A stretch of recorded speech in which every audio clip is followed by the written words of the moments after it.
How often do you take time for yourself? Have you ever considered it as an act of self-care? Self-care, you see, goes beyond being a popular buzzword. It's a fundamental part of nurturing your overall well-being. In a world that is always on the go, where we juggle multiple responsibilities at once, self-care becomes a crucial tool. This practice is about taking a step back and giving ourselves the time, attention, and love we so generously offer to others. It's about reducing the stress that can envelop us and nurturing our mental health. It's about acknowledging that we too are deserving of care and compassion. We often get so caught up in the hustle and bustle of life that we forget to care for our own selves. But remember, the compassion and care you extend to others should also be given to you. After all, self-care starts with you. Meet Betty, a 35-year-old woman who was constantly juggling her demanding job and family responsibilities. She was a classic overachiever, always striving to excel in every role she played. But the cost was high. She began to feel the effects of stress creeping in, a sense of burning out that seemed to shadow her every move. Her energy flagged, her joy diminished, and her health began to suffer. Betty's story, unfortunately, isn't unique. Many of us find ourselves in similar situations, feeling overwhelmed and under constant pressure. But Betty's story doesn't end there. It's a story of transformation, of reclaiming her life and well-being. Recognizing that she needed a change, Betty decided to incorporate self-care into her life. She started by identifying activities that brought her joy. For Betty, this included reading, gardening, and taking long, leisurely walks. These activities became non-negotiable parts of her daily routine, moments she set aside just for herself.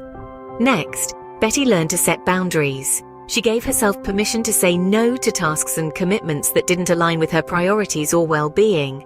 This was a challenging step, but crucial for reducing stress. The impact of these changes was profound. Betty noted a significant drop in her stress levels. She began to regain her energy, her mood improved, and she started to feel healthier. She found herself becoming more resilient, better equipped to handle the challenges that came her way. But perhaps the most significant change was in Betty's perspective.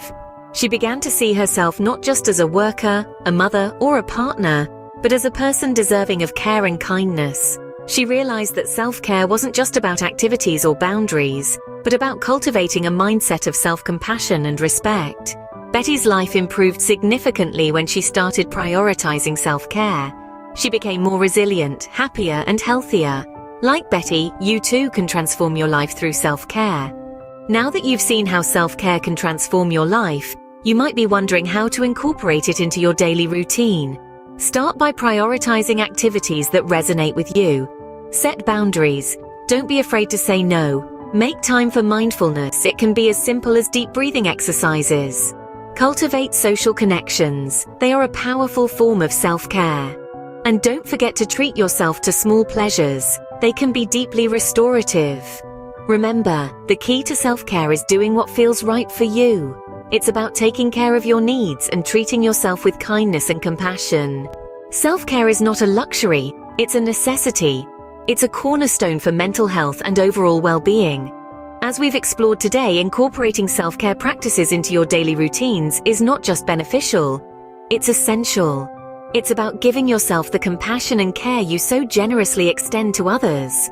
Your well-being matters, and we're here to support you on your journey. Stay tuned for more insights, guidance, and unwavering support on your path to well-being with Sunpathy.